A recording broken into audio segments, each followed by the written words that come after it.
ரிஷபராசி அன்பர்களுக்கும் நேயர்களுக்கும் ஆனந்த வணக்கங்கள். அக்டோபர் மாத பலன்கள். இப்போ ரிஷபராசிக்காரர்களுக்கு ரொம்ப அற்புதமான மாதம் எது அப்படின்னு பார்த்தீங்கன்னா இந்த அக்டோபர் மாதம் தாங்க.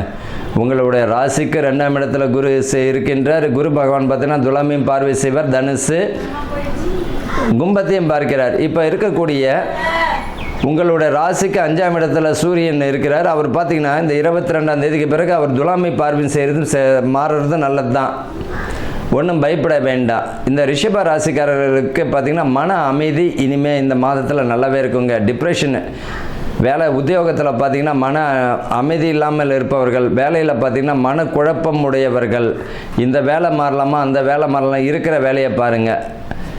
ஒரு வேலையை பற்றி முழுமையாக தெரிஞ்சுக்கிட்ட பிறகு மாறுறது நல்லது. தேவையில்லாமல் போயிட்டு மாறிக்கிட்டு நம்ம அந்த பழைய இடமே நல்லா இருந்ததுன்னு யோசிக்க வச்சிடும். சுப விசேஷ சுபகாரியத்துக்கெல்லாம் பலத்தை தந்து விடும். இந்த காலகட்டத்தில் வந்து பார்த்திங்கன்னா திருமணத்தில் பார்க்கிறவர்கள் வரன் அமைகிறது பார்க்குறோம். ரிஷபராசிக்காரர்களுக்கெல்லாம் நல்ல ஒரு அமைப்பை தந்துடுது. அதே போல் வந்து இந்த திருமணம் ஆனவங்க பார்த்திங்கன்னா அவங்களுடைய ரிஷபராசிக்காரங்களோட மனைவிமார்கள் வேலையில் செய்கிறாங்க அப்படின்னா பணி மாற்றங்கள் இருக்கிற இடத்துலேருந்து பணி மாற்றங்கள், இல்லைன்னா சொந்த ஊர் அவங்களுடைய பூர்வீக ஊர் அந்த மாதிரியான வந்து பார்த்திங்கன்னா வாய்ப்புகள் தந்துவிடும். அது சுபமான செய்தியாகவும் இருக்கும். பணி உயர்வையும் தந்துவிடும். இவர்கள் இந்த காலகட்டத்தில் பொறுத்த வரைக்கும் பார்த்திங்கன்னா லாபம், அதை வியாபாரத்தில் பார்த்திங்கன்னா லாபங்கள் வரும். அதே நேரத்தில் கவனமாக தேவை. இவங்க பார்த்திங்கன்னா சிலவர் பார்த்திங்கன்னா ஹோட்டல் தொழில் செய்வாங்க. வாய் நிதானம் ரொம்ப தேவை. அன்பாக வந்து சில விஷயங்களை கையாளுங்க, அதுதான் நல்லது.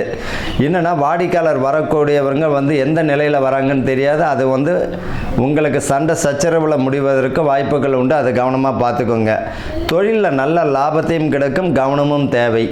அதே போல் பார்த்திங்கன்னா அந்த சீட்டு கட்டுறதோ சரி, பணம் கொடுக்கல் வாங்கல கவனமாக இருக்கணும்.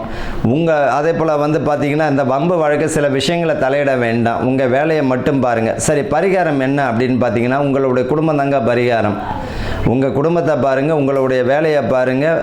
செய்யக்கூடிய வேலையை வந்து கவன சிதறல் இல்லாமல் செய்யுங்க, அதுவே நல்லாயிருக்கும். வாழ்த்துக்கள். வாழ்க வளமுடன்.